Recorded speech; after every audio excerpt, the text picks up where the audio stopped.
하나님의 말씀은 에베소서 3장 14절 이하의 말씀입니다. 에베소서 3장 14절입니다. 이러함으로 내가 하늘과 땅에 있는 각 족속에게 이름을 주신 아버지 앞에 무릎을 꿇고 비노니 그 영광의 풍성을 따라 그의 성령으로 말미암아 너희 속사람을 능력으로 강건하게 하옵시며 믿음으로 말미암아 그리스도께서 너희 마음에 계시게 하옵시고 너희가 사랑 가운데서 뿌리가 박히고 터가 굳어져서 능히 모든 성도와 함께 지식에 넘치는 그리스도의 사랑을 알아 그 넓이와 길이와 높이와 깊이가 어떠함을 깨달아 하나님의 모든 충만하신 것으로 너희에게 충만하게 하시기를 구하노라. 우리는 지난 시간에 그 넓이와 길이를 그리고 그 깊이를 생각했습니다. 오늘은 높이를 생각해 보려고 합니다.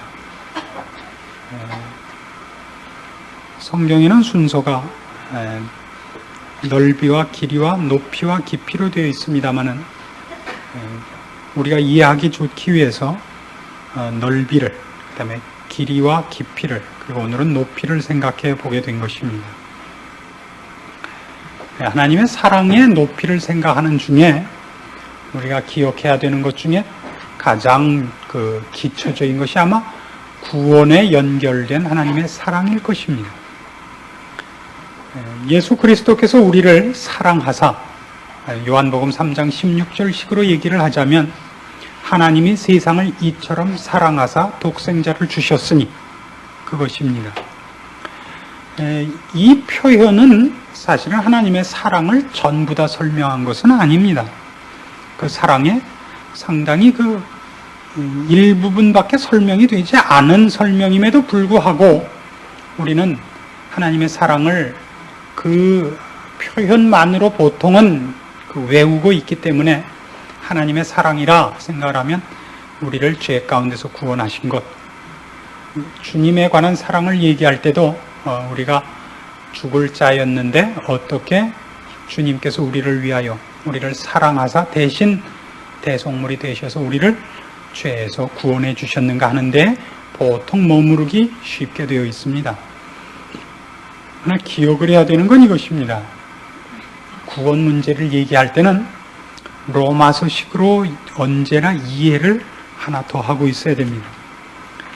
로마서 6장으로 가셔서 이제 구원에 관한 표현 중에서 한 가지 중요한 표현을 짚고 넘어가야 됩니다.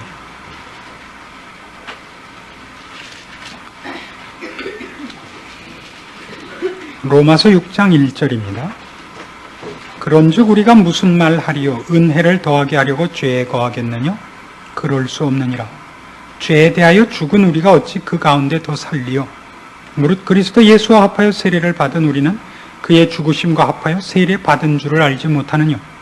그러므로 우리가 그의 죽으심과 합하여 세례를 받음으로 그와 함께 장사되었나니 이는 아버지의 영광으로 말미암아 그리스도를 죽은 자 가운데서 살리심과 같이 우리도 또한 새 생명 가운데서 행하게 하려 함이니라. 만일 우리가 그의 죽으심을 본받아 연합한 자가 되었으면 또한 그의 부활을 본받아 연합한 자가 되리라.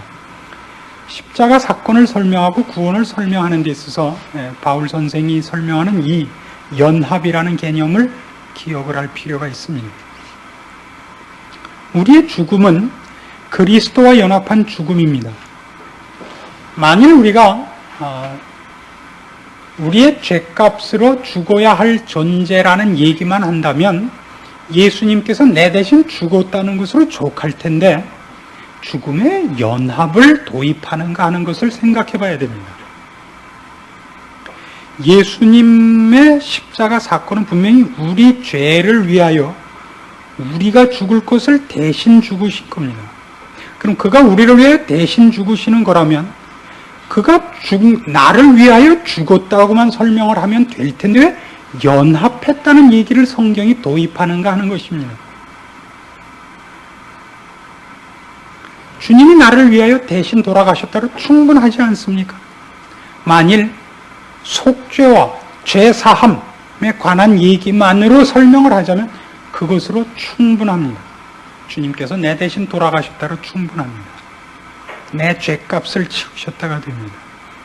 그러나 여기 나와 있는 말씀대로 연합이라는 개념은 이것 때문에 그런 겁니다. 죽음을 통과시켜서 어딘가 가려고 하는기 때문에 연합이라는 것이 있습니다. 우리는 죄인 된 상태에서부터 죄를 씻어야 되는 상태이기보다는 하나님께서 의도했던 어떤 영광의 자리에 가야 되는 사람입니다. 쉽게 얘기해서 우리는 성경이 영생에 대해서 설명하는 것 같이 그리스도와 하나님과 함께 있어야 되잖아요. 요한복음 17장식으로 설명을 하죠. 요한복음 17장 보실까요? 17장 21절 보시면 아버지께서 내 안에 내가 아버지 안에 있는 것 같이 저희도 다 하나가 되어 우리 안에 있게 하사 세상으로 아버지께서 나를 보내신 것을 믿게 하옵소서. 함께 있는 것이 목적입니다. 23절 곧 내가 저희 안에 아버지께서 내 안에 계셔 저희로 온전함을 이루어 하나가 되게 하려 함은 아버지께서 나를 보내신 것과 또 나를 사랑하신 같이 저희도 사랑하신 것을 세상으로 알게 하려 함이로소이다. 아버지여 내게 주신 자도 나 있는 곳에 나와 함께 있어 아버지께서 창세전부터 나를 사랑하심으로 내게 주신 나의 영광을 저희로 보게 하시기를 원하옵나이다. 아주 여기서 우리는 성경이 약속하고 우리에게 알게 하고 싶은 것 중에 굉장히 중요한 국면에 들어가게 됩니다. 쉽게 얘기를 하자면 이렇습니다. 사랑이란 건 이런 것입니다. 사랑이란 사랑하는 자가 대상을 향하여 얼마나 열심을 갖느냐 하는 문제이기도 합니다만 그 열심은 이런 열심입니다. 사랑하는 자가 그 대상과 함께 어느 것 하나도 차별나게 갖고 있는 것을 참지 못하는 것을 사랑이라 합니다. 나에게 만일 나눠줄 수 없는 보물이 하나 있다면 사랑하는 자가 자기가 소유를 합니까? 대상에게 소유를 시킵니까? 안 해봐서 모르겠죠? 사랑이라는 것은 만일 그걸 나눠 가질 수 없다면 대상에게 주는 법입니다. 만일 고통인데 고통을 나눌 수 있는 고통이 아니라면 고통은 누가 가집니까? 자기가 가지려고 하는 겁니다. 우리는 여태껏 거꾸로 살았습니다만 사랑이라면 원래 그런 법이라서 지금 보십시오. 예수님께서 하나님의 모든 계획과 약속 속에 오신 것 중에 꼭 기억되어야 할 것은 내가 아버지 안에 있는 것 같이 저희도 내 안에 있어 우리 모두가 하나가 되어 한 영광의 자리에 갈 것을 요구하고 있습니다. 그것이 사랑하는 자가 갖는 당연한 열심입니다. 그렇지 않습니까? 그건 하나님의 열심이며 그리스도의 열심이며 우리를 향하신 사랑이 그렇게까지 요구할 수밖에 없는 사랑됨의 욕심이라 그래도 좋습니다. 근데 잘 보십시오. 우리를 하나님 있는데 데려와서 같이 있으면 좋겠는데 우린 죄인입니다. 하나님은 죄를 참으시지 못하는 분입니다. 그것은 하나님이 죄를 보면 성질이 나신다는 뜻이 아닙니다. 그는 예를 들면 빛이십니다. 죄인이 된 것을 말하자면 어두움이 됐다고 표현해 보십시오. 빛과 어두움은 공존할 수가 없습니다. 그렇죠? 빛이 비치면 어두움은 없어질 수밖에 없습니다. 그러니까 그런 영광의 자리에 우리가 가면 우리는 녹아 없어져 버리는, 쉽게 해서 우리는 파멸돼야 되는 존재입니다. 죄인이라는 것이. 어두운 데서부터 빛으로 나가는 어떤 경계선이 있을 것 아닙니까? 즉 죄인이 영광의 자리에 가려면 틀림없이 어디를 거치게 되느냐 하면 사망이라는 걸 거치게 된단 말이에요. 의로우신 하나님 앞으로 전전으로 가는 어느 시점에서 드디어 녹아 없어지는 자리가 있다고요. 죄값 때문에 사망이라는 것으로 단절된 자리가 있단 말이죠. 그래서 예수님께서는 우리를 전부 그 안에 품으시고 사망의 자리를 통과하신 셈이 됩니다. 그러니까 우리는 누구 품 속에서 하나님 전전에 나가게 된 것입니까? 그분 오리파카 속에서. 이해하시겠습니까? 예수님의 죽으심은 다만 우리를 죄를 씻기 위한 작업 정도가 아니라 그걸 통과시키는 작업이십니다. 그래서 연합이라는 개념이 도입되는 것입니다. 너희가 나와 함께 죽음이란 자리에도 같이 갔다면 내가 부활한 자리에도 너희가 나와 함께 있을 것 아니냐 이겁니다. 그러니까 더 짚어 올라가서 무슨 얘기가 되느냐 하면 주께서 우리를 위하여 돌아가신다는 역사적인 갈보리 십자가 사건을 일으킨 것은 그게 궁극적인 목적이어서가 아니라 사랑이 요구한 것. 다만 우리를 불쌍히 여기고 동정해서 지옥 갈 우리를 불쌍히 여기사 죄를 씻어준 정도가 아니라 말하자면 하나님과 예수님의 마음을 우리가 미루어 추측을 하자면 우리를 향하여 갖고 계시는 사랑이 그들로 하여금 우리를 영광의 자리에서 함께 앉기까지는 그분들도 만족이 없게 만들었다는 얘기가 됩니다. 그것이 성경이 가장 많이 주장하고 싶은 것입니다. 성경은 이 설명을 이렇게 하고 있습니다. 지난 주일 아침에도 제가 7자 들어가는 얘기를 참 많이 했습니다. 그렇죠? 7자는 좋은 거예요. 여러분이 혹시 그 상점을 열어서 상호를 붙이실 때는 7자 들어가는 거 좋고요. 그다음에 남자나 포자 들어가는 거 좋습니다.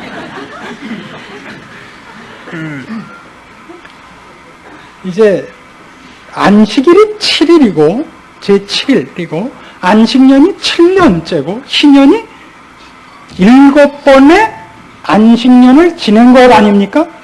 이런 희년과 안식년만 있는 것이 아니라 그들에게는 7.7절이라는 게 또 있습니다. 7.7절. 오순절이라 그러면 훨씬 익숙하죠.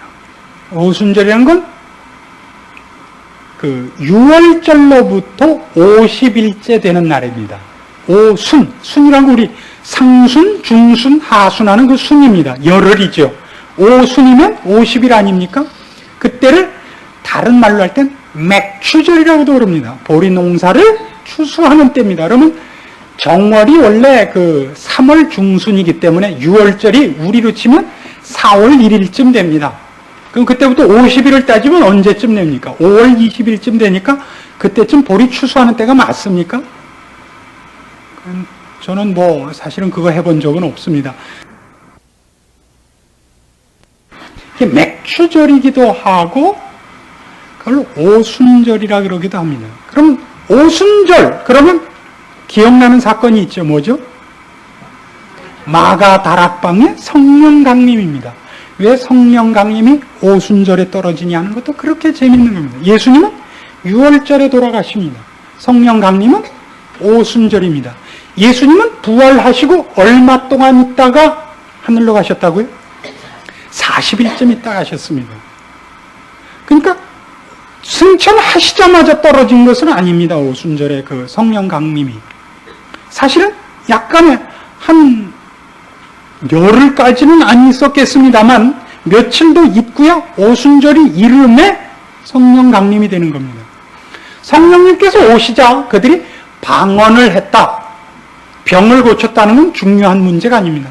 성령 하나님이 드디어 그들에게 올 수 있었다는 게 문제입니다. 예수님의 별명 중에 하나가 뭐냐면 임마누엘이었습니다. 기억나십니까? 하나님이 우리와 함께 하신다는 뜻입니다. 그러니까 예수님은 어떤 의미에서 인간들과 함께 하러 오셨지만 그분 자신이 함께 하실 수는 없었습니다. 왜? 우리가 인간이기 때문에, 즉 죄인들이기 때문에 예수님을 모두 배척했습니다. 하나님 쪽에 우리가 가지 못할 뿐만 아니라 우리가 죄인이라서 하나님 앞에 그냥 자연인으로 못 갈 뿐만 아니라 하나님이 오신 것도 우리가 못 참습니다. 제가 이런 설명을 여러 번 드렸죠. 불에 대해서 입원했던 환자가 정신을 차리고 붕대를 끌러봤습니다. 얼굴이 아무래도 이상해서. 그래서 이방 저방 찾아내다가 드디어 거울을 봤습니다. 거울 안에 누가 있어요? 프랑켄슈타인이 있다. 어떡하죠 그러면? 얼굴을 쥐어뜯는 게 아니라 거울을 깨는 법이라고요. 성경이 기록하고 있는 것은 죄인들에게 의로우신 분이 오자, 빛이 오자 어둠이 어떻게 했다고? 빛을 꺼버렸다고요. 빛을 쫓아냈단 말입니다. 예수님께서 이제 우리를 위하여 죽으심으로 뭐가 가능했다고요? 성령 하나님이 우리에게 오실 수 있고 우리가 안 죽었다고요. 그런데도. 게다가 인간들이 성령님을 받아들였다고요. 또 뭐가 증명되고 있죠? 죄인이었던 우리가 죄인이 아닌 자리에 갔고 하나님과 함께 있을 수 있게 된 것이 역사적으로 증명된 사건이 오순절 성령 강림이다 이겁니다. 신자에게는 모두 누구에게나 이미 마음에 누가 와 계신다 그러죠? 성경에 의하면 성령 하나님이 와 계십니다. 이 놀라움을 아셔야 됩니다. 우리는 이미 여기 요한복음 17장 21절 이하에 있는 것 같이 우리는 정말 하나 된 자들입니다. 우리는 그리스도와 함께 있는 자요. 그리스도의 이름으로 존재하는 자며 우리의 신분이 그렇게 되어 있는 자고 사도 바울식으로 얘기하자면 우리 시민권은 하늘나라에 있는 자들입니다. 이것이 뭐라고요? 우리를 불쌍히 여기서 죄를 사한 것이 아니라 더 나아가서 사랑이 요구했던 것들이다 이겁니다. 이것이 우리가 기억해야 될 신자로서의 속사람의 강건함과 하나님의 충만하신 모든 것으로 충만케 되는 일에 꼭 기억해야 되는 사실이다 이겁니다. 이제 새삼스럽게 여러분들 보고 성령님은 무엇이자는 얘기를 하자거나 다시 한번 꿇어 엎드려 주님 나의 주님이 되어 주십시오라는 얘기를 하는 작업이 아닙니다. 우리는 축구에 대해서 얼마나 많은 것을 합니까? 우리나라 축구의 고질이 뭡니까? 문전에서의 결정력 부족. 누구나 합니다. 또 뭐가 부족합니까? 유연성이 없는 것. 또 뭐가 있습니까? 체력이 달리는 것. 그럼 어떻게 하면 우리가 축구를 잘하겠습니까? 지금 이것들을 고치면 됩니다. 우리나라 축구 대표 선수들은 우리보다 얼만큼 잘하는 겁니까 도대체? 어느 만큼 잘할까요? 요만큼이요? 이만큼이요? 비교도 안 되게 잘합니다. 지난 12월 초인가 11월 말인가 저희 신학교 종강 기념으로 우리 어떤 교회 청년팀하고 신학교 학생들 중에 올스타를 뽑아서 그 종강 기념 축구대회를 효창운동장에서 했습니다. 원래 KBS하고 MBC에서 중계를 해주기로 약속을 했는데 그날 눈이 많이 와가지고 아무도 안 나왔어요.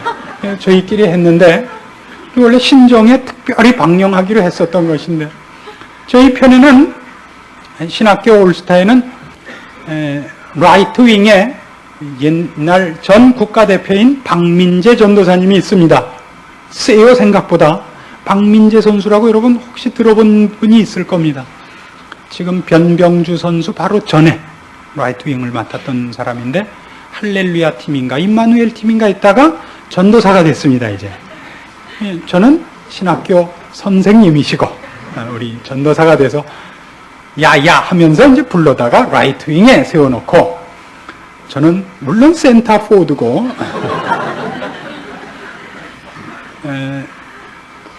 저는 최순호라고 스스로 착각하고 있는 사람이라서 공 2번인가 밖에 못 만져봤습니다만 시합을 했습니다.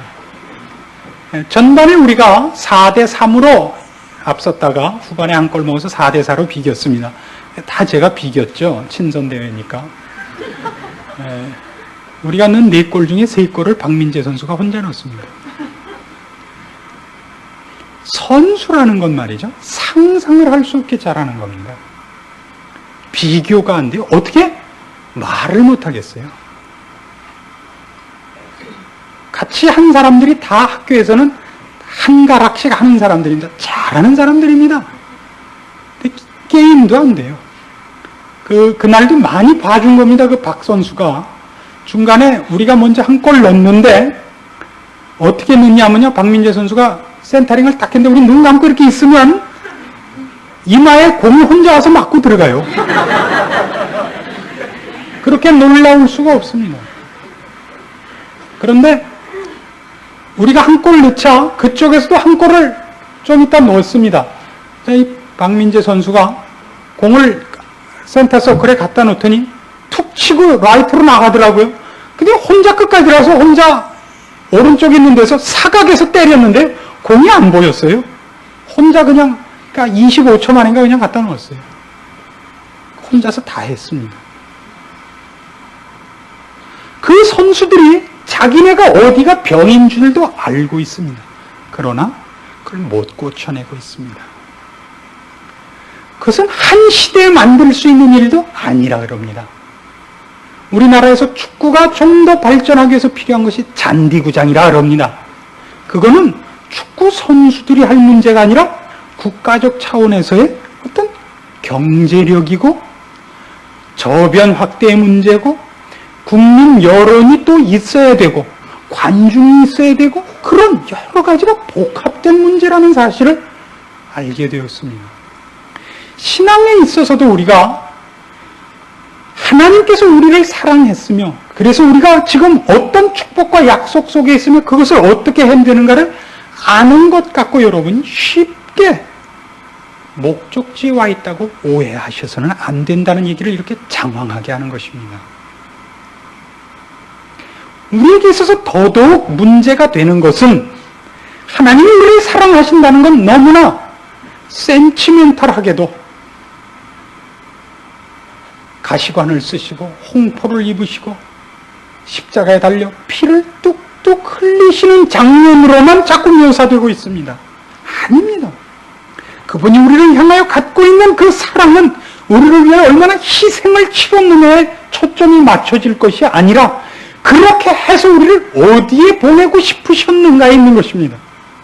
그분이 그토록 목적하고 싶었고 결과시키고 싶은 일, 그래서 지금도 안타까움 속에서 하나님 앞에서 우리를 위해 대신 기도하고 계시는 그 기도가 무엇이겠습니까? 우리의 인생이, 우리의 삶이 매일 아버지 하나님과 예수 그리스도와 하나 된 영광과 동일한 뜻 속에서의 교제 아니겠습니까? 우리는 아니다 말입니다.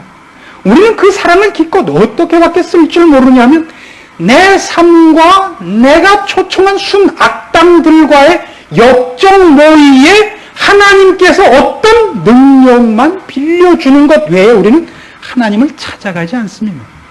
우리는 하나님이 돈을 만들어 주시고 차를 사주시고 필요할 때 병 고쳐주기 때문에 필요하지, 그분과의 교제 때문에 그분이 필요하지 않은 존재다 이겁니다. 왜 그렇다고요?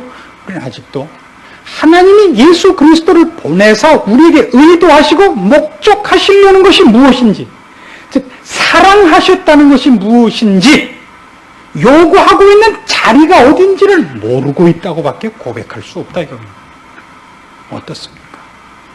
여러분 중에는 신앙의 경력이 오래신 분들도 있으리라고 생각합니다.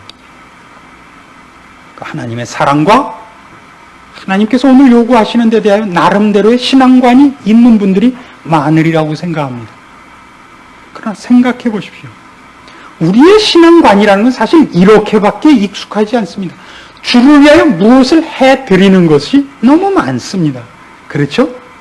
주를 위해서 무슨 전도를 해드리거나 구제를 하거나 어디 가서 말없이 무슨 봉사를 하고, 나는 말 안 했어. 나는 말 안 했어.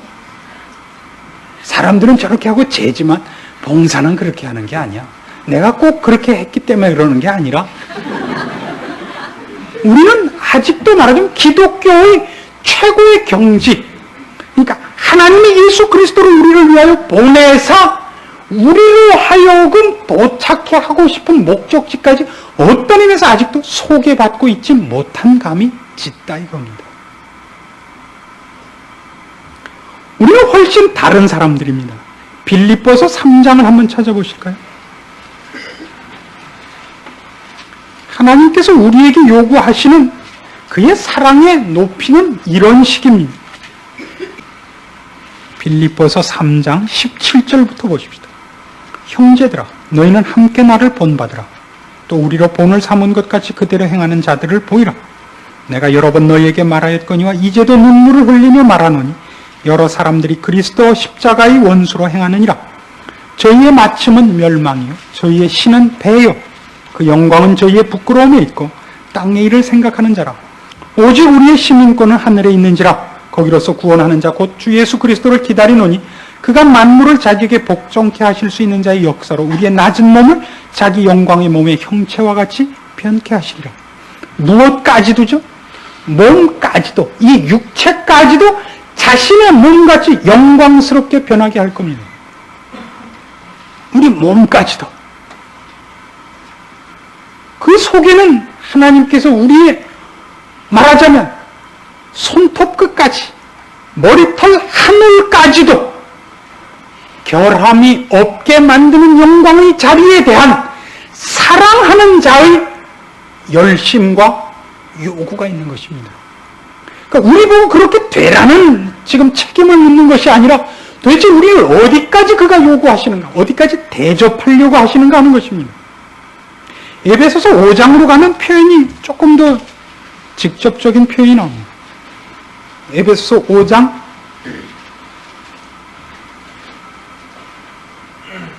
25절부터 보십시오.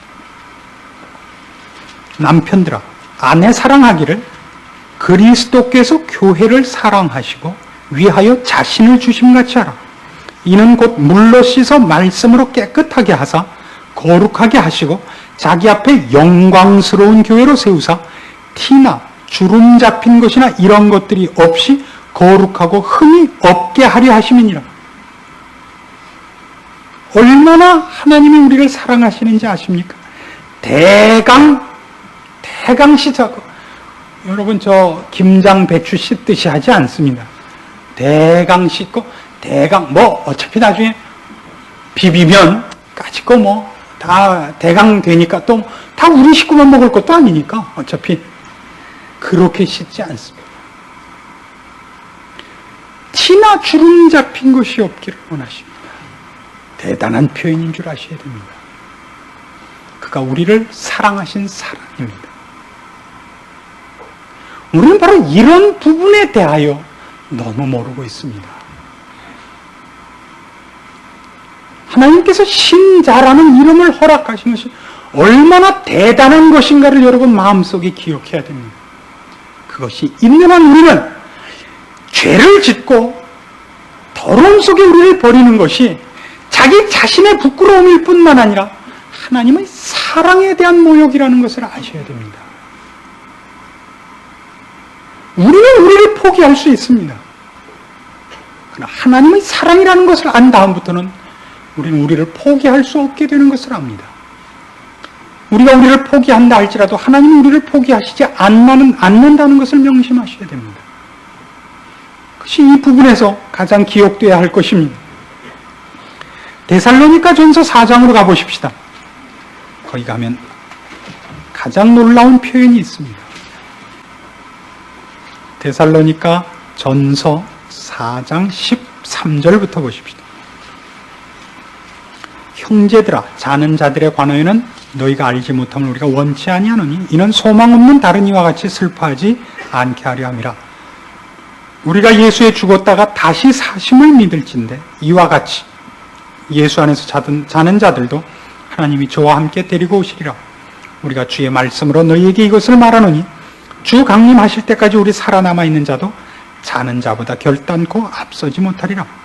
주께서 호령과 천사장의 소리와 하나님의 나팔로 친히 하늘로 쫓아 강림하시리니 그리스도 안에서 죽은 자들이 먼저 일어나고 그 후에 우리 살아남은 자도 저희와 함께 구름 속으로 끌어올려 공중에서 주를 영접하게 하시리니 그리하여 목적이 뭔가 보세요. 우리가 항상 주와 함께 있으리라. 사랑은 못 보면 못 참는 겁니다. 그렇죠? 사랑한다는 것은 정말 붙어 다녀야 되고 같이 있어야 되고 기쁨을 나눠야 되고 어떤 일도 비밀이 없는 사이가 되는 것입니다. 하나님께서 우리를 그렇게 사랑하십니다. 우리 없으면 못 사시겠다 그럽니다. 하나님이 스스로 계신 분이, 천지를 만드실 수 있는 분이, 우리같이 배반한 죄인들을 분명히 쓸어버리고 다시 또 만드실 수 있는 분이 그런 방법을 택하시지 않고 예수 그리스도를 십자가에 피 흘리게 해서 고쳐내셔서 다시 영광의 자리에 우리와 함께 있기를 원하십니다. 그렇게 우리를 사랑하십니다. 그의 사랑의 높이를 아셔야 됩니다. 그때 우리는 비로소 우리가 누군가에 대한 것을 알게 됩니다. 사람은 말이죠, 사랑을 해본 자만이 사랑합니다. 사랑해보지 못한 사람, 아니 사랑을 받아보지 못한 사람은 사랑을 할 줄 모릅니다. 성경이 우리에게 원수를 사랑하라는 얘기를 하는 것은 불가능한 얘기가 아닌 것이 여기에 그 이유가 있는 것입니다. 우리가 하나님에게 이런 사랑을 받는다는 것은 우리가 신앙생활을 하면 할수록 놀라운 말씀이 되는 것을 확인하게 됩니다. 우리는 정말 하나님의 말씀과 비추어서 살아보면 우리는 정말 주고 마땅한 자들입니다. 우리야말로 정말 오늘 죽어도 제가 싼 겁니다. 그건 싸요. 그냥 곱게 죽어도 안 돼. 그냥 절구꾸미로 절구 속에 넣어서 빠야 맞아요. 그래도 싸요. 그래도 싼데 그렇게 안 하시잖아요. 그렇게 그냥 곱게 죽여줘도 큰 은혜라고요. 그렇죠? 큰 은혜예요. 근데 안 죽일 뿐만 아니라 용서해 줄 뿐만 아니라 영광의 자리에 함께 있기를 요구하신다고요. 우리를 향하여. 근데 우리는 우리에게 어떤 못할 짓을 한 사람 앞에서도 그를 욕하거나 미워할 수 없는 이 넓고 길고 깊고 높은 사랑의 경험 안에서 그 모든 것을 포함할 넘치는 충만함을 갖게 된다 이겁니다. 그것이 넘치며 그게 충만이라는 단어가 끝에 등장해야 되는 이유인 것입니다. 하나님의 충만하심으로의 충만. 그것이 어떻게 가능한가를 여러분의 생애에서 이제 보시게 되는 겁니다. 결국 신자란 누구냐 하면 새로운 것을 얻어나가는 자들이 아닙니다. 이미 허락되어 있는 것을 그가 어느 만큼 자기의 것으로 삼느냐의 싸움일 것입니다. 새로운 싸움이 아닙니다. 예수 그리스도를 통해 우리에게 모든 것을 약속하시고 계획하시고 의도하시며 지금 그 일을 인도하고 계시는 이의 손길과 뜻 앞에 얼만큼 순종하여 자기의 인생을 충만케 하느냐의 싸움입니다. 그의 사랑을 알아나가는 싸움일 겁니다. 사랑에 보답한다고요? 전 보답한다는 단어를 별로 좋아하지 않습니다. 보답할 수 있는 자들이 아니라 사랑을 깨우친 것만큼 여기 나온 대로 넓어지고 길어지고 깊어지고 높아질 것입니다. 그의 성품이 달라지는 싸움이라고 생각합니다. 주를 위하여 무엇을 하느냐 하는 것은 그가 주의 심정을 가지며 그의 성품을 가졌기 때문에 나오는 부수적인 결과이지 일이 보답은 아닙니다. 성경 언제나서 성품으로 신앙을 설명을 합니다. 성령의 9가지 열매가 무엇인가를 보십시오. 그럼 다 성품에 관한 것입니다. 사랑과 희락과 화평과 오래 참음과 자비와 양선과 충성과 온유와 절제 같은 것들입니다. 다 성품이란 걸 아셔야 됩니다. 하나님과 같이 교제를 하며 살아야 하는 사람이라면 하나님이 능력이 부족해서 능력에 어떤 투자할 동업자를 부르는 게 아니라면, 그렇죠? 하나님이 돈이 모자라서 돈 가진 자를 부르는 게 아니라면 하나님이 누구를 요구하시겠는가 보십시오. 그와 교제가 되며 그와 대화가 되며 기쁨을 나눌 수 있는 자들, 그와 동일한 성품을 가지는 자뿐입니다. 그것이 그의 사랑의 목적이기도 하고 목표이기도 하고 수준이기도 하며 우리에게 요구되고 있는 것이기도 하다는 것을 잊지 마십시오.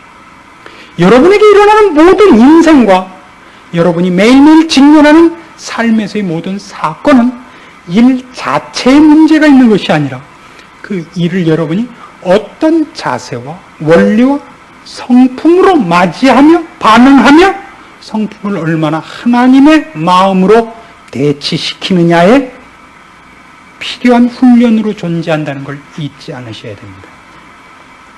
그것이 성경의 답인 것입니다. 남이 이런 일이 생기는가? 그리고 남을 보고 난 그런 일이라면 난 걱정도 안 하겠어. 그런 비교는 있을 수가 없습니다. 다 다른 형태로 오고 다 가장 훈련되지 않은 것으로 옵니다. 드디어 우리가 하나님의 사람으로 티나 주름 잡힌 것이 없는 거룩한 자로 완성될 것입니다. 그리하여 영원토록 주와 같이 있을 것입니다. 주와 같이 있는 것보다 주께서 주시는 돈이 더 필요하죠. 이렇게 되면 안 되는 것입니다. 주와 같이 계십시오. 기도하십시다. 하나님 아버지, 오늘도 우리에게 주의 성품을 나타내시며 요구하시며 주의 사랑의 그 높은 것을 알게 하셨습니다. 이 축복된 자리에 우리를 도달케 하시고야 말 것을 기억해 하사 오늘 우리의 삶과 우리의 인생을 주 앞에 다시 한번 비추어 보며 점검하며 자르고 고치고 힘을 다하여 주를 사랑하는 길에 자신을 맡기는 아름다운 신앙의 결심이 서는 심령들로 간섭하여 주시옵소서. 우리 여기 주의 말씀과 약속을 들은 심령들이 그 인생을 사는 동안 이 축복과 이 사랑을 놓치지 말게 하옵시며 주께서 인도하시는 길을 살아 저들의 생에 세상 사람들이 보고 알 수 없는 비밀스러운 자랑들이, 감사들이, 승리의 찬송들이 늘 넘치게 하심으로 오늘도 살아계신 주께서 인도하시는 성도들의 찬양과 감사와 주와 동행하는 기쁨들이 이 시대와 민족 앞에 놀라운 간증거리로 넘치는 교회로 삼으시옵소서. 예수님의 이름으로 기도합니다. 아멘.